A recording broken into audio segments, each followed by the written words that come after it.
یہ روح پرور مناظر ہیں خوائچنگ ہانگ کانگ میں عاشقان رسول کی دینی تحریک دعوت اسلامی کے تحت قائم فیضان رضا اسلامک سینٹر میں ہونے والے اجتماعی میلاد کے، جس میں بزنس کمیونٹی مختلف شعبات سے وابستہ اسلامی بھائیوں سمیت عاشقان رسول کی بھی شرکت ہوئی، جبکہ پروگرام کا آغاز تلاوت قرآن پاک سے ہوا اور جشن ولادت مصطفیٰ صلی اللہ علیہ وآلہ وسلم کی مناسبت سے کلام بھی پڑھے گئے۔ اس کے بعد خلیفہ امیر اہل سنت حضرت مولانا الحاج عبید رضا عطاری مدنی نے نبی کریم صلی اللہ علیہ وآلہ وسلم کی شان مبارکہ انبیاء کرام کی زبانی کے موضوع پر سنت بھرا بیان کیا۔ روز محشر تمام نبیوں کے سرور شفیع روز محشر صلی اللہ تعالی علیہ وآلہ وسلم کو کیسی شان و عظمت اللہ تبارک و تعالی عطا فرمائے گا کہ آپ علیہ السلام انبیاء کرام کی تبلیغ رسالت کی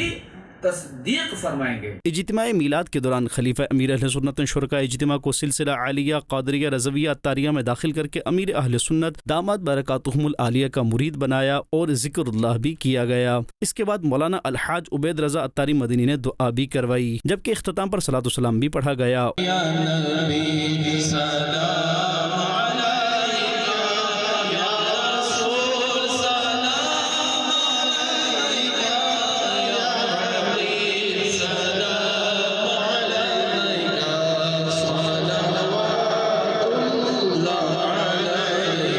اور پھر اجتماع میلاد کے بعد عاشقان رسول نے خلیفہ امیر اہل سنت سے ملاقات کی سعادت پائی۔ خلیفہ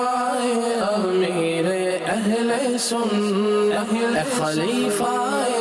امیر اہل سنت، تو سدا رہے سلامت، تجھ پر ہو رب کی رحمت، تجھ پر ہو رب کی رحمت۔ دوسری جانب چھندوان سٹی میں اسلامی بہنوں سے پردے میں رہتے ہوئے خلیفہ امیر اہل سنت نے بذریعہ آڈیو لنک سنت بھرا بیان کیا اور دینی کاموں میں حصہ لیتے رہنے کا ذہن دیا۔